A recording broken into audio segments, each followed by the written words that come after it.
I'm just going to look at you, I guess. Look at the camera, actually. What? Okay, I need to concentrate.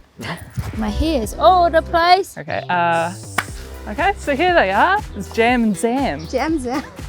This is Jamila and her newest calf, who's a little boy. He was born Friday the 13th of December, and Jamila was very, very attentive, as she has been with her two previous calves. He was suckling after about an hour, and she was just very mindful and protective of him. All in all, we're really stoked with how all the bonding between the herd is going, and I'm really excited to see what sort of rhino he turns into. I've put in so much effort as a team for this to be the final result. It's just incredible. Blood, sweat, and broken fingers. That's what it is. Your finger. Yeah, absolutely. Show him your finger. No. Hi, my name's Emma. I'm a carnivore keeper, and today I'm going to tell you about purring and I screwed that up. We'll start again. And today I'm going to be chatting to you about purring and why some felines do and don't purr. So who can roar? Big cats like lions, tigers, leopards and jaguar can roar, but they can't purr. Lions roar a lot. Tigers also roar, but they rely more on chuffs, growls and grunts to communicate with each other. Could you do the first part again, please? Yes. Just from the top. Cool. No. Manager, next time you come to Auckland Zoo, remember this cool fact. Tigers and lions can roar, but they can't purr. And cheetah and servals can purr, but they can't roar. Done! Bam! And now I will screw it all up on camera because that's how I do. Who am I looking at? Taraiti are endemic to New Zealand, and there are only 35 of them in the entire world, found on just a few sites in the North Island. Yeah, do you want to go through though? Do you want me to actually walk through? Okay. We get to help by jumping in at breeding season, taking the eggs, rearing them at the zoo until they're off fishing for themselves out in the wild. I was like, good morning! Do we actually have to do that? Okay, good. Let's go. Today we've brought 4 fairy tern chicks from Auckland Zoo. Doc has made this amazing pen that they learn to fly and learn to fish in. So after a couple of days at the aviary, we put some leg bands on them to identify them, and they're also fitted with either a satellite or a radio transmitter, and that way once they start flying away from the aviary we can keep an eye on them. This season has been the most successful breeding season with the highest number of chicks hatched here at the zoo and out in the wild. In New Zealand there are 2 species of eel, the longfin or kororā and the shortfin. A lot of people don't realise that longfin eels have to go to sea to breed, and it is a one-way journey for them. From there they actually swim all the way out to the South Pacific Ocean, somewhere around Tonga or New Caledonia, which is where they actually spawn and lay eggs.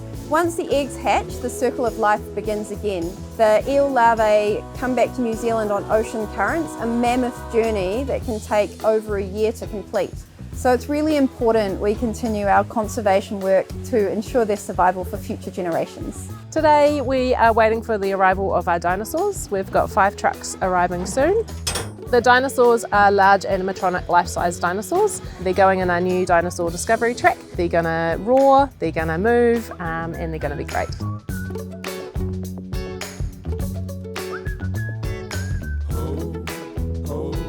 I picked this chick up as an egg on Sunday from the National Aquarium in Napier. He broke through the shell yesterday and made his way out, and technically this is day 1 of his life. Fingers crossed we have success.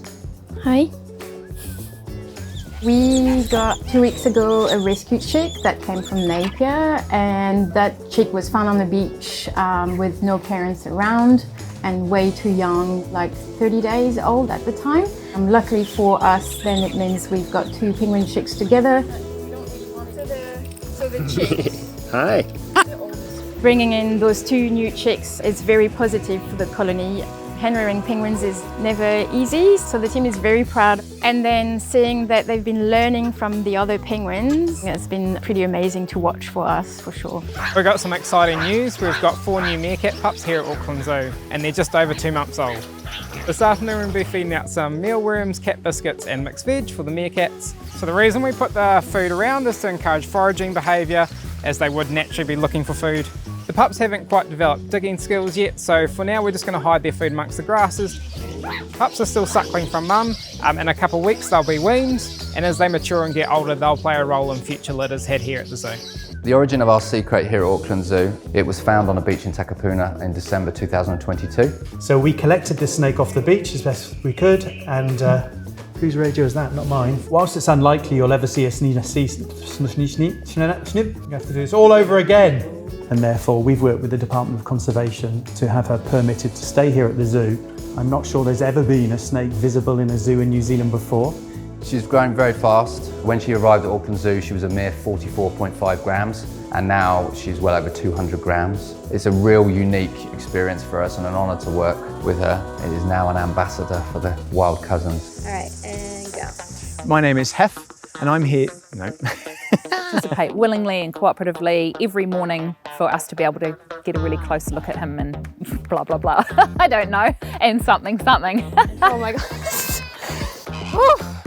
Okay, and today we've got an exciting update on our flamingo chicks.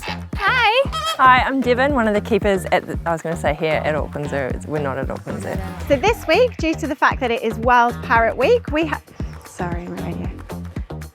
This week, due to the... This is a natural... Oh, I was doing well. I know what I'm saying. I've got it. Kia ora koutou. Today's... Oh my God, just going to pull me in. Have a 3-part system when it comes to finding their food. Detection. They're attracted to bright colours, and this helps them locate flowering trees. That way they can make the most of some of their favourite foods. Camera women. Hi, my name is Dion. Let's start that again, shall we? Number 1. Okay, here we go, one more time. Stick around, mate. I'll sign your autograph later. Attentional radios, we're just about to start the food drop in the aerial pathways. I'm going to fly a drone up which has a special little food parcel in it, and I'm going to drop a little parcel in our baskets. I'm using the camera that we have on the drone to look straight down. I have like a 90% hit rate so far. So I feel like I've got it. I'm going to try and drop it now. And I missed it. Okay, that's gone down from a 99% to... I've done 100, so it's just 98. Yay! That's how you do it. What a professional. Being on the drone team as a primate keeper, I feel like is really fun because I'm getting to deliver things to the animals that I directly care for every day. It's also cool to be part of a team that just feels so unique. Like it feels like I'm part of something really special. This is a juvenile green sea turtle that was found at Rangiputa Beach at Kohanga Bay. When they're sick, they just float in the ocean and they get what we call epibiota, which is all the algae and barnacles. So when a turtle comes in covered in this, we know that they've been sick for quite a while. Okay, shall we pretend we haven't seen each other yet? This year has been particularly busy. We've received a lot of turtles. We first see them at the zoo, we get their initial treatments and diagnostics and everything started, and then they come here to Kelly Talton's. And then they just go in quarantine. Once they're eating well and they're off their meds and we get the all good, then we'll get to put them in Turtle Bay. So even though when they come to Kelly's we're really excited, they're not out of the woods. It could take sometimes years to get them to the point of release. Art can be quite a relaxing, almost meditative activity, and being in nature is similar. I've always loved watching animals, seeing the way they move. 1 second, let me just get a grasp of this and then I can talk. I am doing a bit of rāranga or weaving. It's a traditional Māori art form. And the idea is to turn this plant, harakikera, into something that looks a bit more like a rose. There is something quite special about doing art in nature. Enjoy the moment that you're in nature. If you take a photo or not, I don't think that matters. It's more important that you actually immerse yourself in that moment. If the right moment comes along, then you can take a picture. And maybe you notice things you never used to, and maybe you appreciate your community and the world around you a little more. The sweating and the sunscreen and the, you know, it's going to be great. One of the coolest things about working with the cobble skinks is everything we've learnt we can now apply to future species that we're also working on conservation breeding programs with. We were very successful in the breeding and we ended up sort of expanding out of our original room into another. We've gone from that original 35 and we ended up with 148. I wouldn't say I'm like super relaxed right now. Make good choices, bad choices. The release day itself was a big day. It's great that they're out where they should be and that ultimately the project was a success. It's exciting to think of all that we learnt from the cobble skinks and how we can implement that to help and support other species in the future. And it gives you a real confidence that we know we've got this like bank of knowledge of years of care of species that have similarities that sets us up for success. Do you want more? Fry. Pepper spray. Oh my god. I just take your... Oh yeah. Are we starting from the start? Yeah, from the start. We're going to do a bit of dental x-ray training with Karaka, who is here behind me.